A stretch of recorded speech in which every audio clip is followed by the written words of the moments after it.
my own life, I'm with Bonnie and I've been with many women and I liked her more than all of them, but I wasn't ready to make a commitment, but I wanted to get married.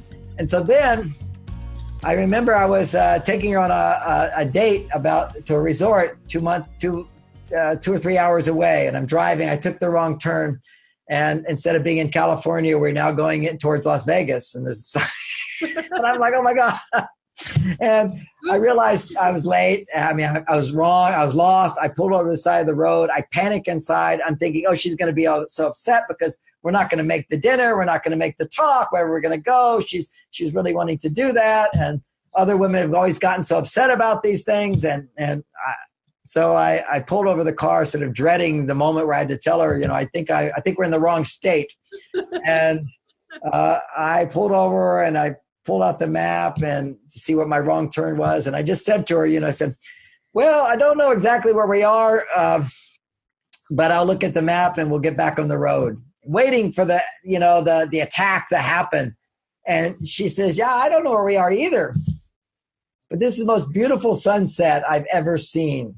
Aww. And I just melted, just like you just melted a little bit. And I just, if you could see what I did mentally, I got down on my knees and put my hands up to God. And I said, thank you, God. This is the woman I want to marry. And ironically, it's because she overlooked the mistake that I made. And that was a big thing for me, is to feel that I know I'm not perfect, but if I could still be loved, even though I'm not perfect, then I'm set for life. And that's what men are afraid of. They're afraid that, when you get to know them, you're not going to love them as much. And to know that I could show one of my weaknesses, which is getting lost and getting there late. And I know she depended on it, and she just made being with me and seeing the sunset more important. That was a kind of love that I wanted to marry. And I think every man is looking for that, is to feel that unconditional love, that acceptance, that he is still loved. But also another one we need as men is appreciation, which is, we make mistakes, but when we do it right, we get a lot of appreciation. And when you can be accepted for being not perfect and appreciated for what you do provide, then you get the really big juice for men that causes men to totally bond. And they feel like a hero, and that's called trusting a man. When you give a man the message that you trust him, that stimulates more testosterone than anything. Think about the hero. The hero is somebody you can depend on, somebody you can trust. And the problem with trust is that women think to trust a man is dependent upon him being perfect. Mm. So women will put men on a pedestal, and then when he falls off the pedestal, she goes, oh, I can't trust you. I go, no. You can trust him to be a good driver. You can trust him to do this. You can trust him to do this. But in this situation, maybe you can't trust him. But so many other areas you can trust him. And that trust erodes if you demand perfection to trust someone's doing their best and to discover what you can depend upon a man for. And I'll share something that it's my wife's wisdom. Most women will relate to this when it's spoken into words, but it clarifies what you need in a man today. Because remember, I started out is don't so much look at all his qualities on the outside, how much money he makes, how he looks, how he dresses, what car he drives, all that. That's important, but more important, how does he make you feel inside? Mm-hmm. And the feeling you're looking for is the feeling my wife described about me. And this is very insightful. This is we've been married now 32 years. And I'll just toss in, because you're going to hear a lot of men give advice. And just with the men who are single, take it with a grain of salt. I remember once Cosmo had an article, 32 eligible bachelors at 35 years old. What do they want? Women need to know. Yeah, give those men what they want and they'll stay bachelors. You want to find men who are married happily and find out what they want, what they expect. It's good. Not to say that a single guy can't teach you things. It's good to know how they think and feel, but it's also good to know from somebody who's made it work over a lifetime. And also who's failed. I was married before. I've been married to Bonnie 32 years. Before that, I was married to Barbara. We were married for 2 years. I made all these mistakes. I got married to the wrong woman in that case. She seduced me. I didn't seduce her. That's how I know this whole thing about giving more. She gave me 10 times more than I gave her. It was irresistible.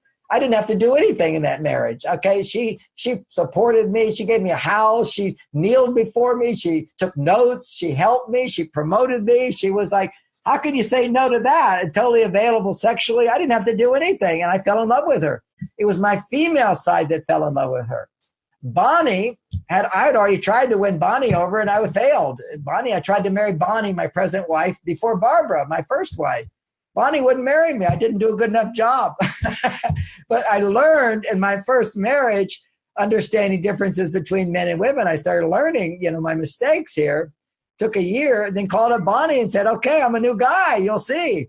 And seduced her. I earned her love, and now I have the confidence, no matter what, I know how to earn her love, and she loves me. It's not like all dependent on her. I know that I have what it takes to win her love over. And so I bond with her. It's like a job that I do that I know I can do it, as opposed to it was just luck or something. That's from the man's point of view. From the woman's point of view, look at it as luck. Just, aren't you lucky that this guy pursued you, another guy pursued you, and then you were able to pick from all the guys, you didn't pick. It's up to you to pick. It's up to them to earn their way in. And you can't pick the right guy until you get a series of positive dating experiences where your estrogen's so high that you're not so attached to, this being the right person. And then he'll do something, he'll say something, and it clicks. And then you just go, he's the one.